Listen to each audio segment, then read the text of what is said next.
Ma'am ಮತ್ತು ಇವ್ರು charity ಕಡೆಯಿಂದ ಮಾಡ್ತಾ ಇರೋದ್ರಿಂದ ತುಂಬ ಉಪಯೋಗ ಆಗ್ತದೆ.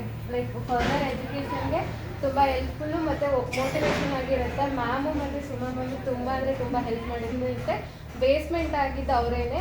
ಬಿಕಾಸ್ ಅವ್ರು ನೋಡಿ ನಾವು ತುಂಬ ಕಲ್ತಿದ್ದೀವಿ, ಇನ್ನೂ ಕಲ್ತ್ಕೋಬೇಕು, ಅವ್ರಿಗೆ ತುಂಬ ಜನಕ್ಕೆ ಇನ್ನೂ ಹೆಲ್ಪ್ ಮಾಡಬೇಕು ಅಂತ ಬೇಡ್ಕೊಳ್ತೇನೆ. ನಮಗಂತೂ ಬಹಳಷ್ಟು ಸಂತೋಷ ಆಗ್ತಾ ಇದೆ. ಕಾರಣ ಏನಪ್ಪಾ ಅಂತ ಹೇಳಿದ್ರೆ, ಎಲ್ಲ ಒಂದ್ ಕಡೆ ಹೇಳ್ತಾರೆ go back to society, pay back to society ಅಂತ.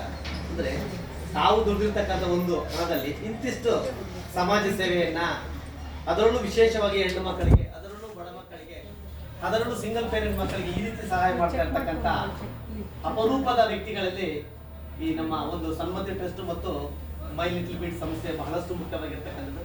2021ರಲ್ಲಿ 21 ನಮ್ಮ ಕಾಲೇಜಲ್ಲಿ ಸುಮಾರು ಸಾಲದು. ಯಾಕಂದ್ರೆ ಎಷ್ಟೋ ಜನ ವಿದ್ಯಾರ್ಥಿಗಳು ಈಗಿನ ಕಾಲದಲ್ಲಿ ಈಗ 3 ಜನ ಹೇಳ್ದಂಗೆ ಅವರೆಲ್ಲರೂ ಮಕ್ಕಳ ಮತ್ತು ನಮ್ಮ ವಿದ್ಯಾರ್ಥಿಗಳಿಗೆ, ಅದರಲ್ಲೂ ಸಹ ಅಂತಿಮ ವಿದ್ಯಾರ್ಥಿಗಳಿಗೆ ಆಡಿಟ್ ವಿದ್ಯಾರ್ಥಿಗಳಲ್ಲಿ ಒಂದು ರೀತಿಯಾಗಿರ್ತಕ್ಕಂಥ ಒಂದು ಶಿಸ್ತನ್ನ ಬರಲಿ, ಆ ರೀತಿಯಾಗಿರ್ತಕ್ಕಂಥ ಗುರುಗಳನ್ನ ನೀವು ಇದನ್ನ ಸ್ವೀಕಾರ ಮಾಡಬೇಕು. ಮಾನವೀಯರನ್ನ ಸ್ವೀಕಾರ ಮಾಡಿದಾಗ ಮಾತ್ರ ತಮ್ಮ ಜೀವನದಲ್ಲಿ ಮುಂದೆ ಬರ್ತಕ್ಕಂಥ ಸಾಧ್ಯ. ವಿದ್ಯಾರ್ಥಿಗಳೇ, ಇದು ಬಹಳಷ್ಟು ನಿಮ್ಮ ವಯಸ್ಸನ್ನ, ನಿಮ್ಮ ಮನಸ್ಸನ್ನ ಚಂಚಲ ಮಾಡ್ತಕ್ಕಂಥ ಮನಸ್ಸು. ಈ ವಯಸ್ಸಿನಲ್ಲಿ ಮಾತ್ರ ನೀವು ಡಿಸ್ಟರ್ಬ್ ಆಗಬಾರ್ದು. ನೀವೇನಾದ್ರೂ ಡಿಸ್ಟ್ರಾಕ್ಟ್ ಆದ್ರೆ ಲೈಫ್ ಪೂರ್ತಿ ಸಪೋರ್ಟ್ ಪಡ್ತೀರಾ ಅಂತ ನಾನಂತೂ ವೈಯಕ್ತಿಕವಾಗಿ ಹೇಳ್ತಾ ಇರ್ತಕ್ಕಂಥ ಮಾತು. ಯಾಕಂದ್ರೆ ನಿಮ್ಮ ಮೇಲೆ ಸಾಹಸ ಕೊಡ್ಲಿ ಅಂತೇಳಿ ಆ ಭಗವಂತನ ಪ್ರಾರ್ಥನೆ ಮಾಡ್ತಾ, ಮತ್ತು ಇವತ್ತು ಏನು ವಿದ್ಯಾರ್ಥಿ ವೇತನವನ್ನು ಸ್ವೀಕಾರ ಮಾಡ್ತಕ್ಕಂಥ ತಮ್ಮೆಲ್ಲರಿಗೂ ಅಭಿನಂದಿಸ್ತಾ, ಮುಂದೆ ಯಾರಿಗೆ ಹೆಚ್ಚು ಕಮ್ಮಿ ಬಂದಿದೆ, ಯಾರಿಗೆ ಜಾಸ್ತಿ ಬಂದಿದೆ ಮುಖ್ಯ ಅಲ್ಲ, ನಾವು ಮುಂದೆ ಇಳಿತು ಪಡಿಬೇಕು.